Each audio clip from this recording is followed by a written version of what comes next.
یہ دعاؤں کی باتیں چل رہی ہیں، قرآنی دعائیں جو حضرت تھانوی رحمۃ اللہ علیہ نے مناجات مقبول میں ذکر فرمائی ہے۔ تو ایک دعا پیغمبروں کے دعائیں تھے جو پچھلے دنوں میں نے عرض کی، حضرت ایوب علیہ السلام کی دعا، حضرت زکریا علیہ السلام کی دعا، حضرت موسیٰ علیہ السلام کی دعا، سارے پیغمبروں نے جس طرح مانگا ہے قرآن کریم نے اس کو ذکر فرمایا۔ تو ایک دعا حضرت یونس علیہ السلام کی، آپ حضرات جانتے ہوں گے کہ حضرت یونس علیہ السلام بڑے جلیل القدر پیغمبروں میں سے ہے، اور وہ اپنی قوم کے پاس پیغمبر بنا کر بھیجے گئے تھے۔ تو اللہ تبارک و تعالیٰ کے فضل و کرم سے انہوں نے دعوت کا فریضہ انجام دیا، لیکن جیسے قرآن کریم میں فرمایا ہے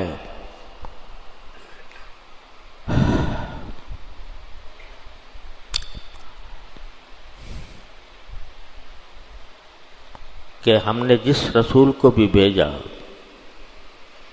دنیا میں تو ان کی قوم نے پہلے ان کو جھٹلایا، کسی نے جادوگر کہا، کسی نے مجنون کہا، کسی نے شاعر کہا۔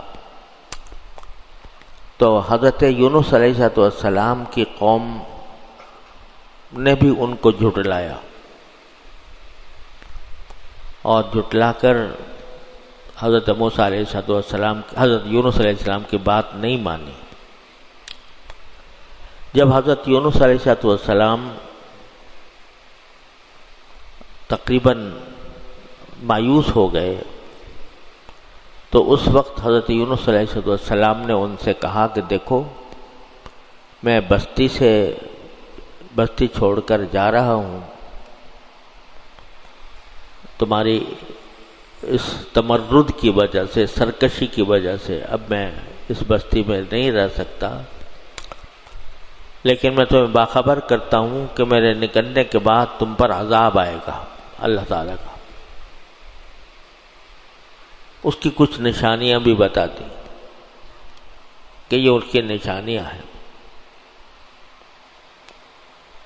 تو خدا کے لیے اگر بچنا چاہتے ہو تو بچ جاؤ اور میری دعوت قبول کر لو تاکہ اس عذاب سے محفوظ رہ سکو۔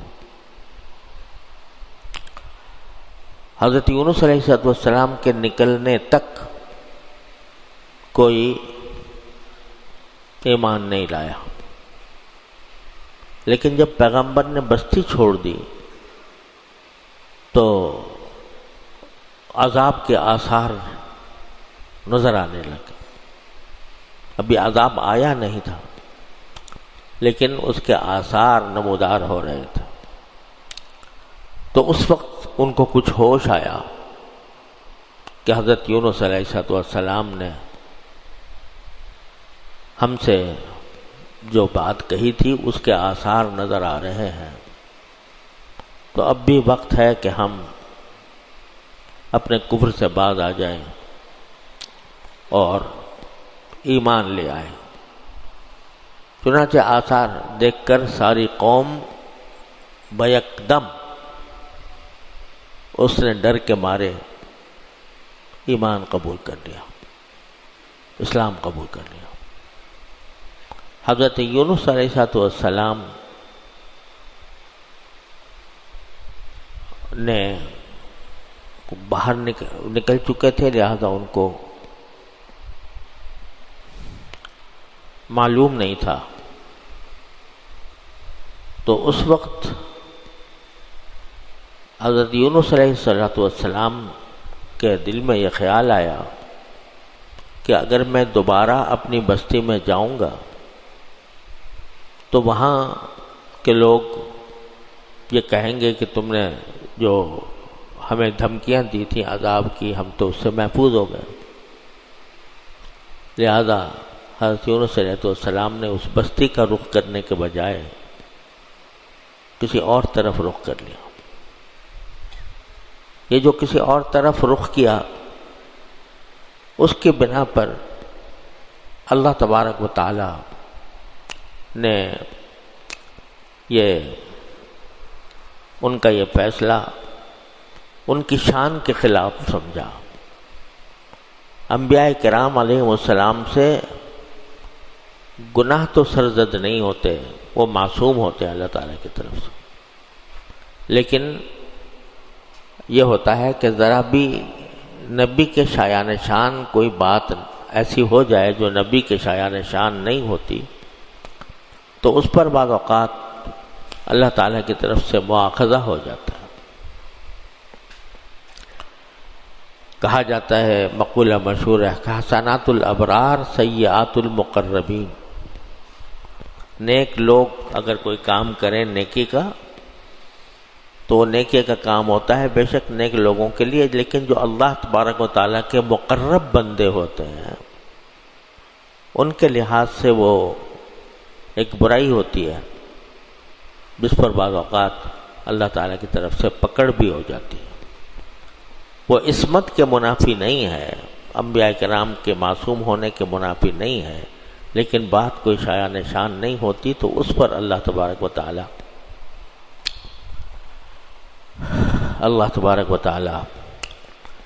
کوئی گرفت فرما لیتے ہیں۔ تو ان کی گرفت اس طرح ہوئی کہ یہ ایک بس کشتی میں سوار ہوئے اور وہ کشتی بھری ہوئی تھی انسانوں سے، تو کشتی والوں نے ایک مرحلے پر پہنچ کر یہ دیکھا کہ سمندر میں طوفان آ رہا ہے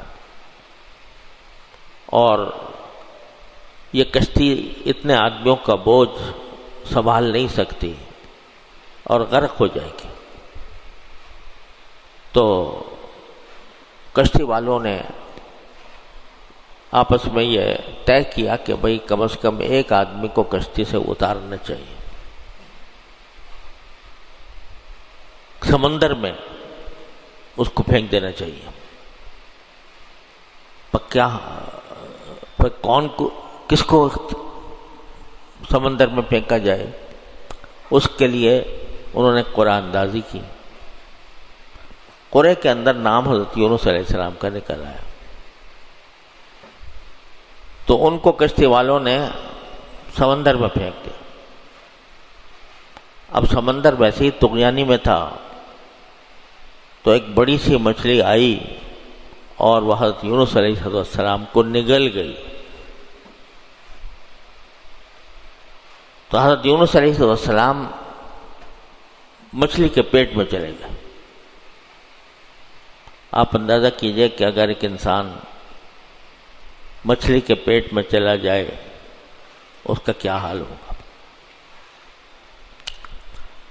تو قرآن کریم نے اس واقعے کو ذکر فرمایا ہے، اور پھر حضرت یونس علیہ السلام کی دعا بتائی کہ اس وقت میں حضرت یونس علیہ السلام نے کس طرح دعا فرمائی۔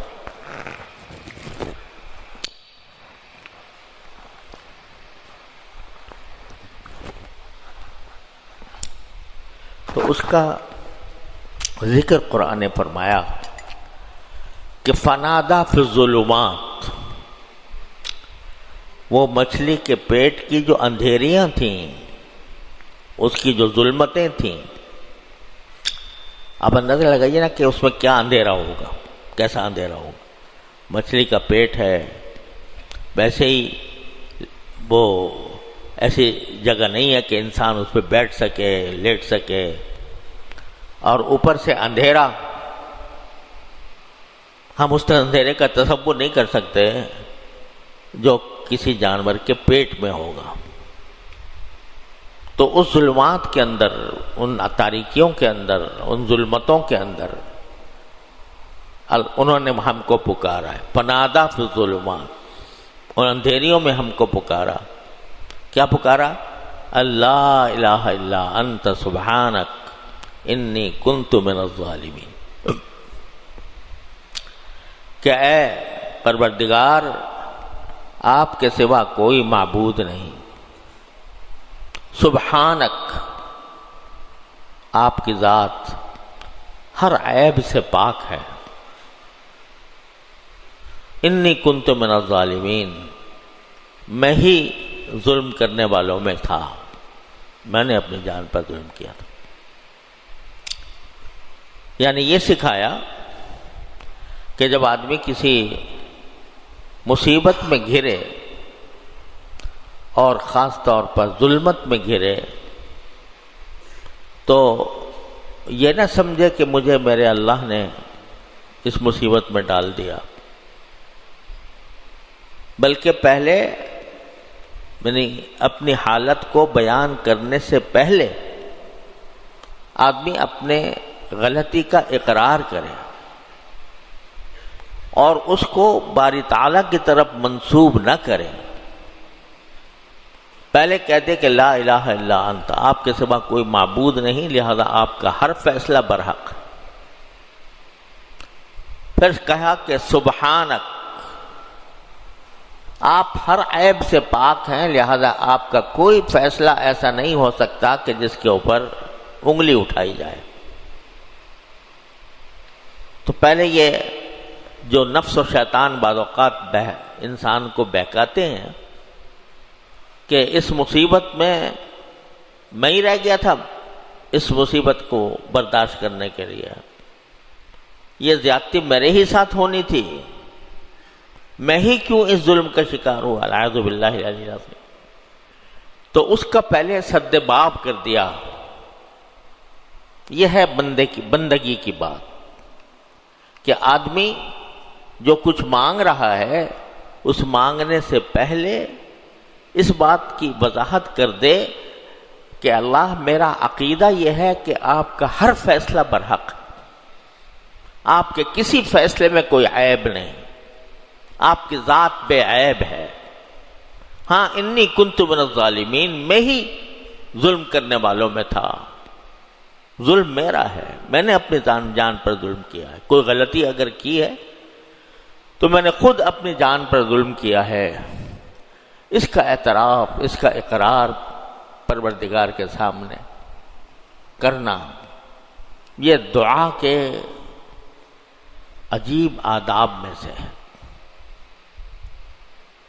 یعنی بعض اوقات جب کوئی شخص یہ کہتا ہے نا یا اللہ میں اس مصیبت میں پھنسا ہوا ہوں، یا اللہ مجھے اس مصیبت سے نکال دے، تو اس میں ایک پہلو کبھی شکوے کا ہو سکتا ہے کہ اعوذ باللہ آپ نے مجھے اس مصیبت میں ڈال دیا، آپ نے مجھے اس بیماری میں ڈال دیا، آپ نے مجھے اس مشکل میں ڈال دیا۔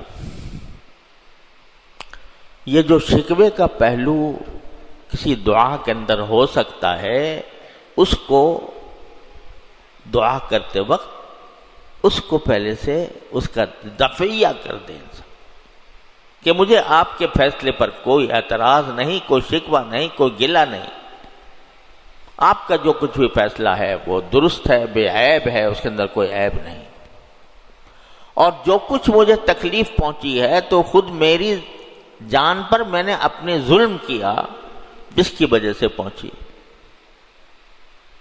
مثلاً یہ حضرت یونس علیہ السلام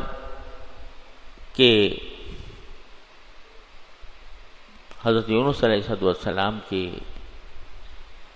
جو میں نے واقعہ بیان فرمایا، تو جس چیز پر اللہ تبارک و تعالیٰ کی طرف سے ایک گرفت ہوئی، وہ جیسے میں نے عرض کیا کوئی معصیت نہیں تھی، نافرمانی نہیں تھی، لیکن ایک نبی کے شاہر شان بات نہیں تھی کہ یہ جو فیصلہ کر لیا کہ میں اب اپنی بستی کی طرف نہ جاؤں، یہ اللہ تعالیٰ کے حکم کے بغیر کیا۔ تو اللہ تبارک و تعالیٰ کو یہ بات پسند نہیں آئی کہ ایک نبی میرے فیصلے کا، میرے حکم کا انتظار کیے بغیر کہیں چلا جائے۔ تو اس وجہ سے گرفت ہوئی، جیسے بڑوں کی ہوتی ہے۔ محبوبانہ عتاب ہوتا ہے، یہ محبوبانہ عتاب بھی پیغمبروں کو ہو جاتا ہے۔ تو یہ جو ہوا تو اس وقت تنبہ ہوا حضرت یونس علیہ السلام کو کہ مجھ سے یہ غلطی ہوئی ہے، تو انہوں نے پکارا وہاں سے۔ اب آپ دیکھو کہ اس پورے جملے میں کہ لا الہ الا انت سبحانک انی کنت من الظالمین، اس میں کوئی جملہ دعا کا نہیں ہے، یا اللہ مجھے اس مچھلی کے پیٹ سے نکال دے، یا اللہ مجھے ان اندھیریوں سے نکال دے، وہ نہیں ہے۔ جو کچھ ہے وہ یہ بات ہے کہ اللہ آپ کا فیصلہ بے عیب ہے، اس کے اوپر کسی شکوے کی یا گلے کی گنجائش نہیں ہے، اور جو کچھ غلطی ہے میں جو اس مشکل میں پھنسا ہوں وہ خود اپنے کیے کی وجہ سے پھنسا ہوں، انی کنت من الظالمین۔ اب آگے یہ بات کہ اللہ پھنس تو گیا ہوں، مجھے نکال دیجئے اس سے، یہ جملہ بھی موجود نہیں ہے۔ صرف اتنا ہے کہ اللہ تبارک و تعالیٰ کی ذات کے تنزیہ اور اس کو بے عیب قرار دینے کا ذکر، اور پھر اپنی غلطی کا ذکر، بس۔ جس کا مطلب کیا ہوا؟ مطلب یہ ہوا کہ اب میں کس زبان سے آپ سے کہوں کہ یہ مشکل مجھ سے دور کر دیجئے، جب میں نے خود ہی اپنی جان پر ظلم کیا تو کس زبان سے آپ سے کہوں کہ یہ دور کر دیجئے۔ البتہ اپنی حالت آپ کے سامنے ذکر کر رہا ہوں، اپنی حالت کا ذکر کر رہا ہوں۔ آپ کی ذات ارحم الراحمین ہے، اکرم الاکرمین ہے، دعاؤں کی سننے والی ہے، وہ باتیں بھی آپ سن لیتے ہیں جو ہم نے نہیں کہیں۔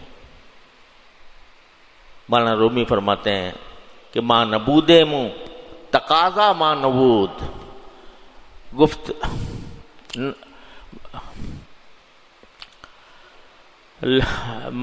ماں نبود مو تقاضا ماں نبود، رحمتت نہ گفتہ امامی شنود، کہ نہ تو ہم تھے نہ ہمارا کوئی تقاضا تھا، لیکن آپ نے ہماری وہ بات بھی سن لی جو ہم نے نہیں کہی تھی۔ یعنی ہماری زبان حال کو دیکھ کر، ہمارے حال پر رحم کھا کر آپ نے اپنے فضل و کرم سے ہماری بات سن لی، اور سن کر ہماری اس کیفیت کو دور کر دیا۔ یہ بڑی مؤثر دعا ہوتی ہے، جیسے کہ حضرت ایوب علیہ السلام کے قصے میں نے عرض کیا تھا کہ انہوں نے بھی ایسے ہی کیا تھا۔ کیا کہا تھا؟ انی مسنی الضر وانت ارحم الراحمین، مجھے تو یہ دکھ لگ گیا ہے، آپ ارحم الراحمین ہیں، بس میرے دکھ کو دور کر دیجئے۔ یہ جملہ اس میں نہیں ہے۔ مطلب یہ کہ جب میں اپنی اس شکستہ حالت کو اپنی بارگاہ میں پیش کروں گا اور آپ ارحم الراحمین ہیں، تو یقیناً مجھے یقین ہے کہ آپ میرے پر فضل و کرم فرمائیں گے اور مجھے اس بیماری سے نجات دے دیں گے۔ یہاں بھی حضرت یونس علیہ السلام نے یہ نہیں کہا کہ مجھے مچھلی کے پیٹ سے نکال دیجئے۔ تو جب یہ اقرار کر لیا باری تعالیٰ کی تنزیہ کا، توحید کا اور تنزیہ کا، اور اپنے ظالم ہونے کا کہ میں ظالم ہوں، میں نے اپنی جان پر ظلم کیا ہے، میں خود ہی سبب ہوں اپنی ان تکلیفوں کا، تو بس باری تعالیٰ کی رحمت اس وقت جوش میں آ جاتی ہے کہ میرا بندہ ایک طرف میری تنزیہ کر رہا ہے اور دوسری طرف اپنے ظلم کا اقرار کر رہا ہے، تو اب میں اپنی ارحم الراحمین کا ہونے کا مظاہرہ کروں گا اس کے اوپر۔ چنانچہ فرماتے ہیں جب نادا فی الظلمات، یونس علیہ السلام نے ظلمتوں میں، اندھیریوں میں ہمیں پکارا، کیا پکارا؟ کہ لا الہ الا انت سبحانک انی کنت من الظالمین، تو فرمایا فنجیناہ من الغم، ہم نے ان کو اس گھٹن سے نجات دے دی۔ یہاں لفظ استعمال کیا قرآن کریم میں غم، گھٹن۔ آپ تصور کریں کہ آدمی مچھلی کے پیٹ میں پڑا ہوا ہے، بظاہر نکلنے کا کوئی راستہ نہیں، اور تاریکی ہے، زندہ ہے انسان، مر بھی جائے نا تو بات ختم ہو جائے، لیکن زندہ ہے۔ اس وقت جو کیفیت ہے اس کو قرآن کریم میں تعبیر فرمایا غم سے، یعنی گھٹن سے۔ غم ایک تو ہم لوگ اردو میں بولتے ہیں نا غم، اس کے معنی ہوتے ہیں خوشی کی ضد ہوتی ہے، غم ہو گیا، رنج، رنج کے معنی میں۔ عربی میں غم جو ہے وہ کہا جاتا ہے گھٹن کو، ایسی گھٹن کہ جس میں آدمی سانس تو لے رہا ہے لیکن گھٹ گھٹ کر لے رہا ہے۔ تو فنجیناہ من الغم، ہم نے اس کو گھٹن سے نجات عطا فرمائی۔ ان الفاظ کو سن کر ہم نے ان کو نجات عطا فرمائی۔ یہ تو تھا ہی، آگے ایک پیارا سا جملہ اللہ تعالیٰ نے فرما دیا کہ وَكَذَلِكَ نُنْجِي الْمُؤْمِنِينَ، اور اسی طرح ہم مومنوں کو نجات دیا کریں گے، اسی طرح ہم مومنوں کو نجات دیتے ہیں یہ بھی اور دیتے رہیں گے۔ كَذَلِكَ نُنْجِي الْمُؤْمِنِينَ۔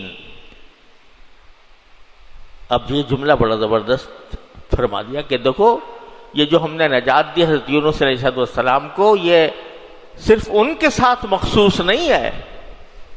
اے مومنو، جب تم یہ دعا مجھ سے مانگو گے، میرے سامنے یہ اقرار کرو گے کہ لا الہ الا انت سبحانک انی کنت من الظالمین، تو ہم سارے مومنوں کو بھی نجات اسی طرح دیں گے۔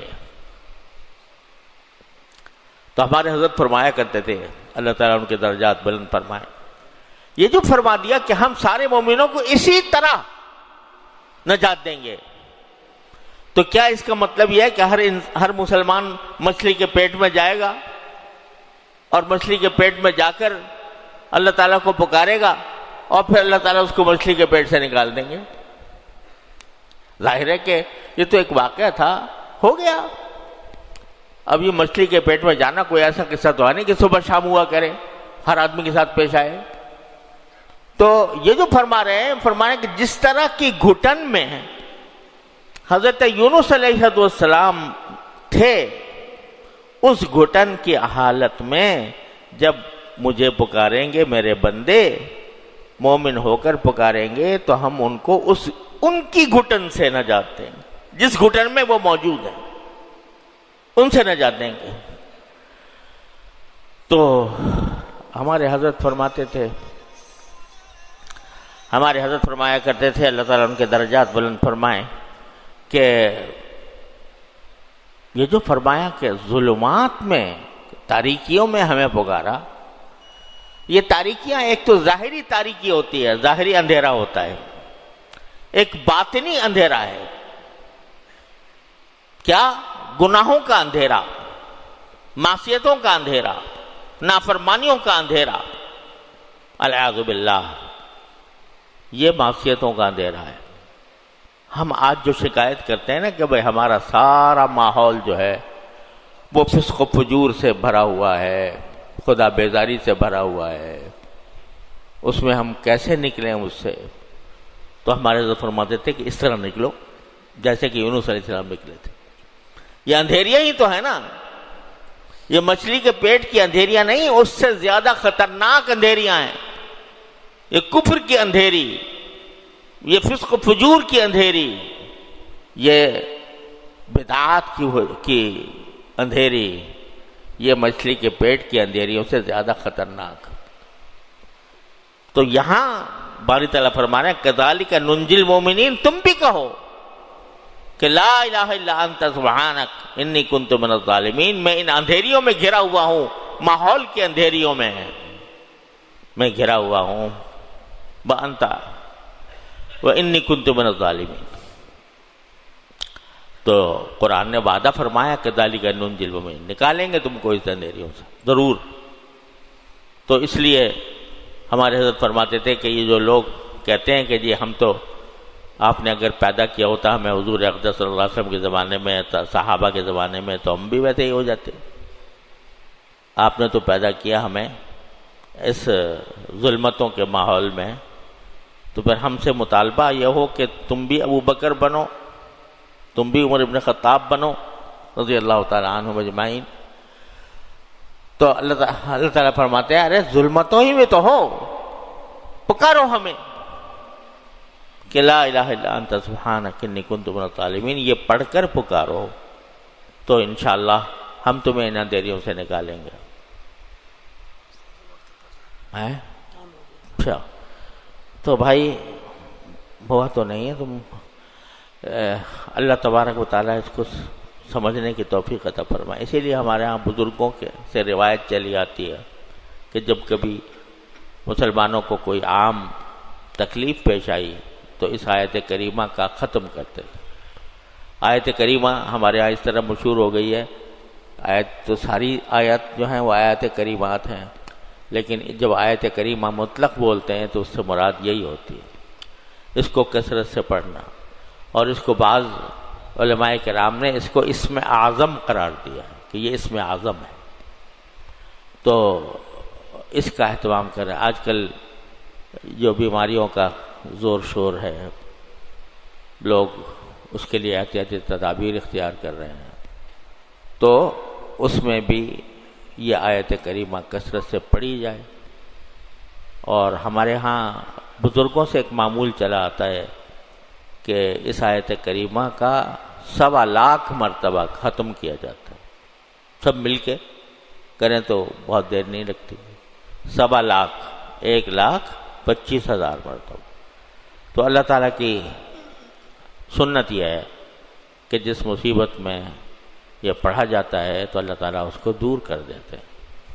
تو بھئی بندے کا کام یہی ہے کہ وہ اللہ تعالیٰ پر بھروسہ رکھے اور لوگوں میں خوف و ہراس پھیلانے کے بجائے اللہ تعالیٰ کی طرف رجوع کرے اور یہ کہے لا الہ الا انت سبحانک انی کنت من الظالمین، جو کچھ ہو رہا ہے میری وجہ سے ہو رہا ہے، انی کنت من الظالمین۔